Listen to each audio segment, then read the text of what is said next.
Coming up on our newscast tonight, President Moon Jae-in meets with a group known for its expertise and experience in inter-Korean summits. He expresses optimism on next week's session across the border, clearly stating the set goals, improving ties and mediating Pyongyang-Washington talks. Working-level talks are held between the two Koreas. The session is held to hash out details and ways to reduce tensions along the border and build trust. With little signs of change in what some would call irrational state of local housing market, government unveils tougher taxes for owners of high-value homes with plans to implement additional measures if the market isn't stabilized. NEWSCENTER begins now.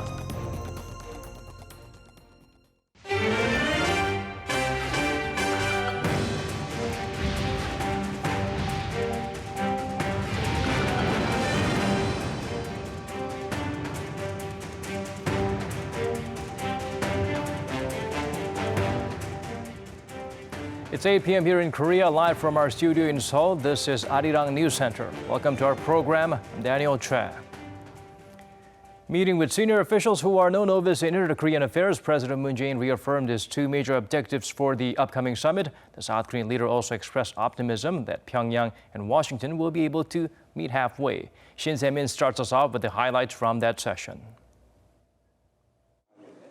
Two clear goals, says President Moon Jae-in for his summit next week with North Korean leader Kim Jong-un. 다들 아시는 바와 같이 하나는 우리 남북 관계를 개선 발전시켜 나가는 것이고 또 하나는 비핵화를 위한 북미 대화를 중재하고 촉진하는 그런 것이라고 할 수 있겠습니다. 저희가 구상했던 그런 그 바보다 오히려 이렇게 활발하게 빠른 속도로 진행되고 있다고 생각합니다. Speaking to a group that's advised officials on previous inter-Korean summits, President Moon expressed his optimism about the Pyongyang summit now less than a week away. It's a confidence based on repeated affirmations of good faith by former foes. 북미 양정상은 끊임없이 친서를 보내면서 서로 간의 신뢰를 거듭거듭 그렇게 확인하고 있습니다. 북한은 비핵화를 하겠다는 것이고, 그래서 미래 핵에 이어서 이렇게 현재 핵도 폐기해 나가겠다는 것이고, 미국도 북미 간의 적대 관계를 종식하고 체제를 보장하는 조치를 하겠다는 것입니다. Between those two sides, President Moon said it is his role to find common ground so that Pyongyang denuclearizes and Washington takes corresponding steps. The president then added that the two Koreas have already passed a stage of changing the paradigm and that now is the time to carry out the agreement reached by both sides despite the sanctions still imposed on the regime. And in the meantime, President Moon said the Koreas will look for ways to promote prosperity in their own relations within the existing bounds. Only a little over a year into his office, and President Moon is readying for his third encounter with North Korean leader Kim Jong-un, and this after having arranged the first ever meeting between the leaders of North Korea and the U.S. And President Moon next week is hoping to lead the regional players to take even bigger and irreversible steps. Shin Se-min, Arirang News. Helping to set the tone for the hotly anticipated summit next week are the working-level military talks between the two sides. Officials are believed to have further discussed easing tensions along the border. Kan Young-woo gets us up to speed with the developments. The two Koreas held working-level military talks on Thursday morning at the Tongil-gak building on the North Korean side of Panmunjom. Following up on the progress made at talks between their generals in July, the two sides are expected to have discussed the details of plans to mutually disarm their soldiers at the joint security area in the demilitarized zone, jointly excavate war remains in the DMZ, and withdraw troops from guard posts on a trial basis. Thursday's meeting was first proposed by Pyongyang. South Korea sent a three-member delegation led by Army Colonel Jo Yong-gun, and North side was led by Colonel Chang-nam. The results of Thursday's talks are likely to be included in an as-yet undisclosed military agreement, which is expected to be officially signed by President Moon Jae-in and North Korean leader Kim Jong-un at the upcoming Inter-Korean Summit next week. During the general-level talks in July, the two sides reached a mutual understanding and made agreements in principle aimed at building trust and reducing tensions along the military demarcation line. Kanyong-woo, Arirang News. And on Friday, another cross-border meeting is scheduled. Seoul and Pyongyang's officials will meet at the border village of Panmunjom in the morning to fine-tune the details for next week's summit. According to unnamed sources at the nation's top office, the two sides will hash out details like security, media coverage, and the size of the delegations.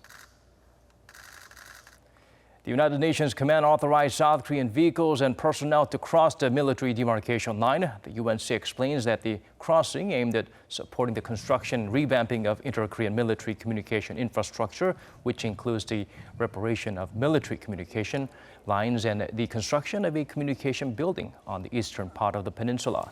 The UNC added that it also allows Seoul's officials to cross the border as they are slated to be part of Friday's opening ceremony of the Inter-Korean Joint Liaison Office. The Seoul Defense Dialogue begins with an official opening ceremony. Hundreds of vice ministerial officials and experts from over 50 countries are taking part in it. Park Ji-won fills us in on what to expect from that event. Marking the opening of the annual Defense Forum, Seoul's Defense Minister Song Yang-mu said the Korean Peninsula is facing a great period of transformation and the current efforts for establishing a permanent peace will continue. The Republic of Korea will not miss this hard-earned opportunity for peace. We won't stop nor go back to the past. We'll not repeat the past 70 years of conflicts and hostility. President Moon's chief security advisor Chung Eui-yong also gave a keynote speech. Chung stressed previous efforts to solve the North Korean crisis through power didn't bear any results, and that the Moon administration has been focusing on actively communicating with the North and the international community, as well as on easing inter-Korean military tensions. Reducing military tension between the two Koreas is the basic premise and the very environment for the denuclearization of the Korean Peninsula. Reducing tension will accelerate the nuclearization of North Korea. As tension is reduced further and further, the claims that prosperity is achievable in the absence of nuclear weapons will gain strength. Thursday's first plenary session was on the North's denuclearization and establishment of a peace regime. South Korea's Vice Unification Minister briefed participants on recent inter-Korean developments.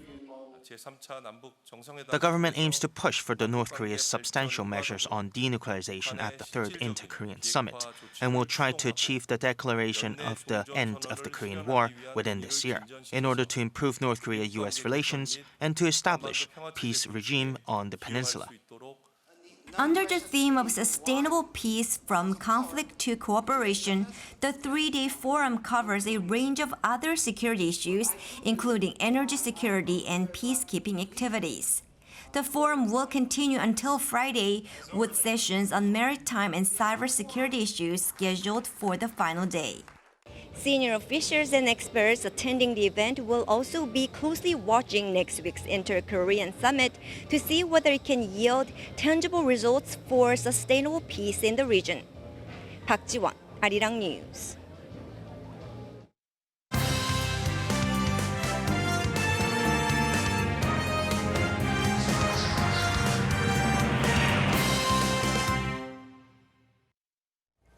The recent Winter Olympics and the Asian Games helped lay the groundwork for rapid diplomatic thaw between the two Koreas. In less than a year, Seoul and Pyongyang carried out numerous sporting exchanges and teamed up in the international stage.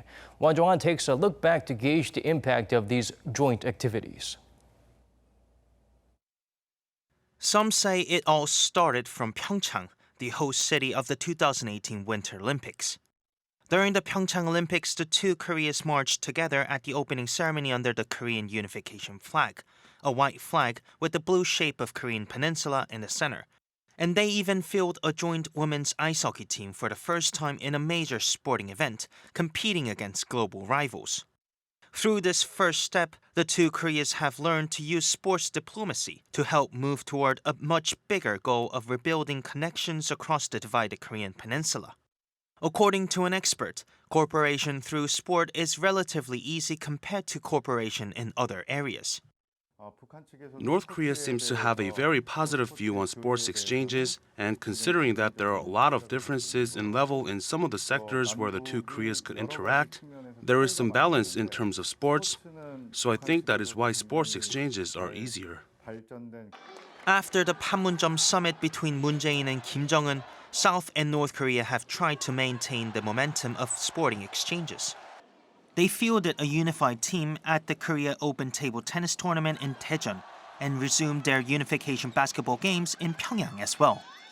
And the latest platform for the joint teams came at the Asian Games in Indonesia last month. During the opening ceremony, a loud emotional roar was heard when the unified Korean delegation marched in as one, delivering a message of peace just as they did in Pyeongchang back in February. They also competed as a joint team in 3 sports, canoeing, rowing, and women's basketball, and won 4 medals, including a gold by the women's dragon boat racing team in 500-meter race. The Pyeongchang Olympics may have got the ball rolling for South and North Korea, but the Asian Games in Jakarta and Palembang offered them a chance to forge an even closer relationship. There may well be more regular inter-Korean sporting exchanges to come in the near future after the success of the previous ones, and the athletes who participated in those previous joint teams events will love the chance to compete with the North Korean teammates once again. I just want to thank everyone for being part of the miraculous 20-day journey back in Indonesia. I'm not sure when we'll be able to meet again, but I'm sure that we will. So let's do our best in each place until the time comes. If someone meets, there is a goodbye, and if there is a goodbye, then they will meet once again. I believe we will meet again sometime. Let's meet again, compete together, and grab a gold medal again. 원정한 아리랑 뉴스. Back in April, Seoul's artists visited Pyongyang to perform at the Spring is Coming concert. Another such cross-border event could be in the works this time here in the nation's capital during autumn. Seo Bo-bin zooms in on the efforts to make sure such cultural exchanges continue. South and North Korea may be divided, but what ties the people of the two Koreas together is of course the culture. Split into 2 countries 7 decades ago, and with differences in all aspects of culture, from music to language, the leaders of Seoul and Pyongyang see eye to eye on the need to boost culture exchanges. Weeks before the first historic summit between South Korean President Moon Jae-in and North Korean leader Kim Jong-un, South Korean artists had a chance to put on a show in the North Korean capital. Called Spring is Coming, it was the first such show in 13 years and involved 11 of South Korea's major artists. North Korean leader Kim Jong-un and his wife Lee Seol-ju were part of the audience. Kim said there should be more cultural and artistic performances between Seoul and Pyongyang, and suggested holding another concert in autumn, this time in Seoul, signifying that the two Koreas are seeing fruitful results from their diplomatic efforts. The two Koreas are working to set the schedule and venue for that autumn concert, where North Korea's art troupe will perform in South Korea. In the meantime, there have been other cultural exchanges between the two Koreas. North Korean movies were screened at the 2018 Busan International Fantastic Film Festival, and North Korean arts were exhibited in the 2018 Gwangju Biennale. The Ministry of Culture, Sports and Tourism has set up a task force to push forward the culture exchange projects that were once suspended. Minister Do Jong-hwan proposed projects such as a joint dictionary compilation, a joint exploration of the Kaesong Manhwa-dae ruins, and recreating a literary magazine called Unification Literature. With more cultural interactions to come on various fronts in the future, culture is expected to be a part of a firm foundation for strong and stable inter-Korean relations. Seo Bo-bin, Arirang News.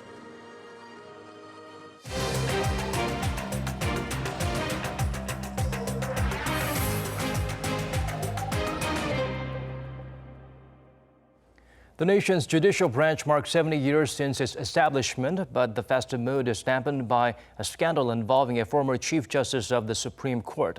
President Moon Jae-in attended the anniversary ceremony and urged the court to do its best to earn back the people's trust. Hwang Ho-jun has the full story. It would normally be an occasion to celebrate, but on the 70th anniversary of South Korea's court system, President Moon admonished the judiciary and urged it to change. 지금 사법부는 국민의 신뢰를 되찾아야 하는 매우 엄중한 과제를 안고 있습니다. President Moon urged the court system to correct its past wrongdoings and be independent from politics. His remarks come amid a scandal in which former Chief Justice Yang Seung-tae allegedly used a number of controversial and sensitive trials as leverage in possible negotiations with the former Park Geun-hye administration. The ruling Democratic Party is calling for a special investigation, and prosecutors have already raided the Supreme Court for evidence. President Moon said the judicial branch is facing its worst crisis since it was established in 1948, shortly after Korea's liberation from Japanese colonial rule, but he said it's not too late to make a difference. Calling the judiciary a key tool for achieving the people's sovereignty, he stressed that the independence of the judiciary and its judges, guaranteed by the separation of powers, is a last resort for protecting the rights and interests of the people against dictatorship and abuse of power. 온전한 사법 독립을 이루라는 국민의 명령은 국민이 사법부에게 준 개혁의 기회이기도 합니다. President Moon called for sincere change and stressed that the judicial branch must correct its past wrongdoings and mistakes to meet the expectations of the people, saying it's the only way to win back their trust. Hwang Ho-jun, Arirang News. The presidential office held a National Security Council meeting to formulate plans to safely bring home a Korean man held captive in Libya since July. Headed by Seoul's Chief National Security Advisor Chung Yu-yong, the committee members discussed ways to boost safety measures for Koreans in that region, deemed unstable since the fall of the late Muammar Gaddafi. They also reviewed emergency measures to keep national security in check during the days of the president's absence, as he will be in Pyongyang from the 18th of this month through the 20th for the third summit with his North Korean counterpart. Over in Hanoi, Seoul's top diplomat completed her duty as the co-chair of the World Economic Forum on ASEAN. Kang Kyung-hwa attended various events, including a meeting on ASEAN members, women entrepreneurs, and on Asia's geopolitical outlook. The minister shared South Korea's stance on the recent situation on the peninsula, as well as the Moon administration's new southern policy and immigration issues. The three-day event was attended by high-level officials from ASEAN member states, as well as representatives from major international organizations and companies. As this is the first time a South Korean official co-chaired the event, the foreign ministry believes it helped the international community gain a better understanding of Seoul's foreign policy. The National Assembly begins its interpellation session. For 4 days, government officials will be in the hot seat, with lawmakers questioning them on a range of topics. Here's Kim Min-ji with the highlights from Parliament. On day one of the National Assembly's interpellation session, rival parties went back and forth over their government's signature income-led growth policies. Lawmakers from the ruling Democratic Party of Korea defended them, saying they will change the country's economic paradigm, but they also said the government needs to do more to explain its policies and what side effects they might have. At the same time, it blamed the current dire economic situation on the previous conservative government. The interest rate cuts under the previous government did not lead to a structural reform, which the economy needed at the time. It created zombie companies and is the root cause of the problem today. However, lawmakers from the opposition bloc called the current government's policies a failure and stressed the need for a total change in direction. It said the government's minimum wage hike and push for shorter working hours is doing more harm than good. How many more small business owners and self-employed have to close up shop, crying for the government to stop with its income-led growth strategy? The minimum wage hike is hurting the vulnerable even more. Another sticking point was whether to ratify the agreement reached by the two Koreas in April at Panmunjom. The ruling party said it would provide legal grounds for the government to implement the deal, even if there is a change in administration, and for the establishment of lasting peace on the peninsula. What kind of impact do you expect if Parliament ratifies the summit agreement? Until now, a lack of trust has been a problem in advancing both South-North ties and Pyongyang-Washington ties. With ratification, we could ease these problems, and it will be a guarantee that the two sides will fulfill their promises. However, the opposition bloc argued that now is not the time, and what the government needs to do is win the understanding of the people, because it will be a burden on them too, given the hefty price hike. Without a sincere commitment on the North's part to denuclearize, they said, ratification is not an option. Did you get a direct promise that they will denuclearize, or do you just hope that they will if Seoul tries hard enough? The North Korean leader has publicly expressed his will to denuclearize a number of times. Although the interpellation session was scheduled to be held for the next 3 days, the rival parties agreed to postpone it until after the Inter-Korean summit, so that the issues covered here are not overshadowed by the big event. Kim Min-ji, Arirang News. To try and cool down Korea's overheated housing market, the government is introducing stronger measures, including our plans to raise taxes on owners of high-priced properties and prohibiting those with multiple homes from borrowing money for speculative buying. Kim Ji-yeon tells us more. Tax rates will be raised for owners of high-priced houses worth more than $1.6 million each starting January next year. That's according to measures released by the Ministry of Economy and Finance on Thursday, which sees speculative housing practices as the main culprit behind Korea's soaring household debt, estimated at around $1.3 trillion. Issues concerning real estate are directly related to the livelihoods of the people. This is why the government has done its utmost to stabilize housing prices through a series of measures related to real estate and household debt. The ministry says they'll raise the taxes on owners of 2 or more expensive houses in speculative areas, including those in Seoul and adjacent areas, by up to 1.2 percentage points to a maximum of 3.2%. The ministry also says it'll tighten the rules on sales by people with multiple houses, applying the transfer tax if they own the house for less than 2 years, rather than the current 3. It'll prohibit homeowners from buying more houses in speculative zones using borrowed money, making it one of the strongest measures laid out by the government so far to curb speculation. So the loan-to-value ratio when such owners apply for loans will be 0 starting next year from the current 40%. Previously, the government had only lowered the loan-to-value ratio to make it harder for people to borrow money to purchase houses, not banned the practice entirely. But for those that do not own a home or are seen as exceptions, such as when the owner of one house is buying another to live in and is acknowledged as the end user, safeguard measures are put into place so that their loan-to-value as well as their debt-to-income ratios remain at the current 40% level. Starting Friday, the loan-to-value ratio and debt-to-income ratios for multiple homeowners who want to borrow money for medical and educational expenditures will be raised by 10 percentage points to 50%. The measure is seen as a way to induce multiple homeowners to sell their properties rather than borrow more money to cover their expenses. Kim Ji-yeon, Arirang News. As summer fades to autumn, it's the perfect weather for outdoor activities in tune with the government's vision of creating an inclusive nation. A special event was held in Seoul, a citywide sports competition for citizens with disabilities. Our Oh So-young caught up with some of the participants. It's a bittersweet moment for 61-year-old Chung Byung-dung. 18 years after running a 20-kilometer race from eastern to western Seoul, he finds himself on the track once again at the same Jamsil Stadium. But this time he's on a wheelchair.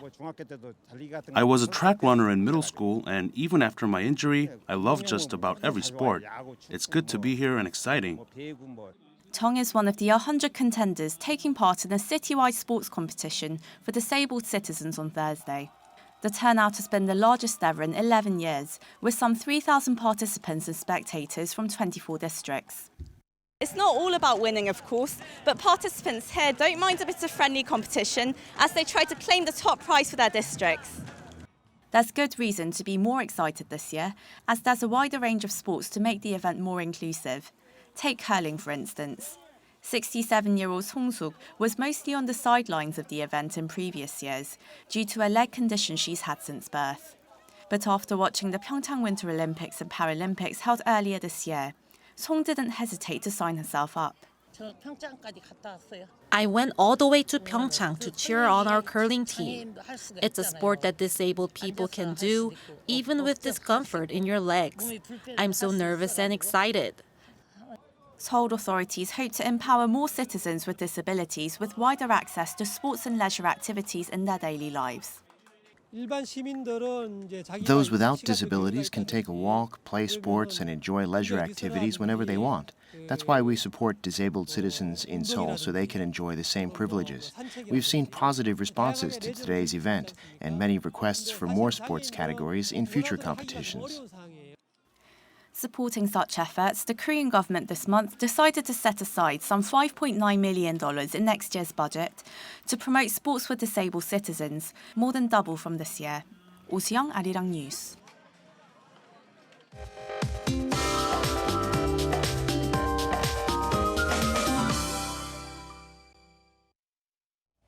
Time to turn to Michelle Bach at the Weather Center for the updates you need. Michelle, I hear more rain is in the forecast this week. That's right, Daniel. More rain is expected in the southern regions tomorrow in the afternoon. And the rain is expected to expand to cover up the whole country by the late evening tomorrow. The southern regions will get the heaviest amount of precipitation with up to 120 millimeters of rain. And the mornings are chilly, so we're beginning at 20 degrees Celsius with similar readings across the rest of the country as well. And the afternoon highs in Seoul will reach up to 28 degrees, while most regions with rain lingers between 23 and 25 degrees. On Saturday, nationwide rain will start in the morning and the temperatures will actually drop further after the rain. I'll leave you with the weather conditions around the world.